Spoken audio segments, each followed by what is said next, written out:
Netizen Malaysia iri bahasa Indonesia mendunia, jadi bahasa resmi sidang umum UNESCO. Bahasa Indonesia kini menjadi bahasa dunia setelah ditetapkan sebagai salah satu bahasa resmi di sidang umum Organisasi Pendidikan Ilmu Pengetahuan dan Kebudayaan Perserikatan Bangsa-Bangsa atau UNESCO pada Senin 20 November 2023 di Markas Besar UNESCO Paris, Prancis. Penetapan ini dilakukan pada konferensi umum UNESCO. Melalui penetapan ini, bahasa Indonesia dapat dipakai sebagai bahasa sidang dan dokumen-dokumen sidang umum UNESCO juga dapat diterjemahkan ke bahasa Indonesia. Bahasa Indonesia menjadi bahasa ke-10 yang diakui sebagai bahasa resmi sidang umum UNESCO. Usulan untuk menjadikan bahasa Indonesia sebagai salah satu bahasa resmi sidang umum UNESCO disetujui secara bulat pada sidang umum UNESCO pada tanggal 20 November 2023. Ditetapkannya bahasa Indonesia menjadi bahasa resmi sidang umum UNESCO membuat posisi bahasa Indonesia semakin meningkat.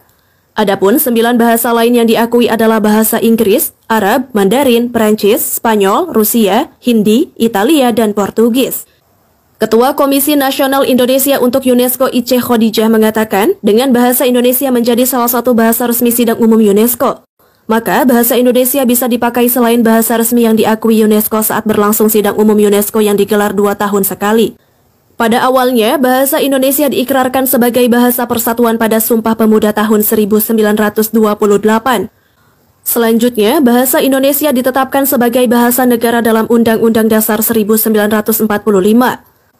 Sekarang, bahasa Indonesia mendapat status bahasa resmi pada tataran internasional melalui pengakuan sebagai bahasa resmi pada sidang umum UNESCO. Duta Besar Republik Indonesia untuk Prancis Andorra Monaco Muhammad Omar mengatakan, pengakuan bahasa Indonesia sebagai bahasa resmi UNESCO ini dapat meningkatkan kesadaran terhadap bahasa Indonesia. Sekaligus bagian dari upaya global untuk mengembangkan konektivitas antar bangsa, memperkuat kerjasama dengan UNESCO, dan bagian dari komitmen Indonesia terhadap pengembangan budaya di tingkat internasional. Selain itu, Presiden Joko Widodo menyebut penetapan ini sebagai kebanggaan bagi segenap bangsa. Setelah UNESCO resmi menetapkan bahasa Indonesia sebagai bahasa resmi ke-10 yang bisa dipakai dalam konferensi umum UNESCO, beragam komentar dari netizen membanjiri sosial media. Bukan hanya dari Indonesia, netizen negara Malaysia pun ikut berkomentar.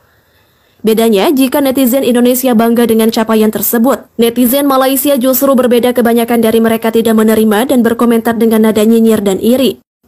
Bahasa Melayu bertopengkan nama bahasa Indonesia, tulis netizen Malaysia. Malaysia, Indonesia, Singapura, Brunei semua pakai bahasa Melayu. Indonesia spesial klaim bahasa negara padahal tidak ada suku Indonesia yang ada negara, tulis netizen Malaysia.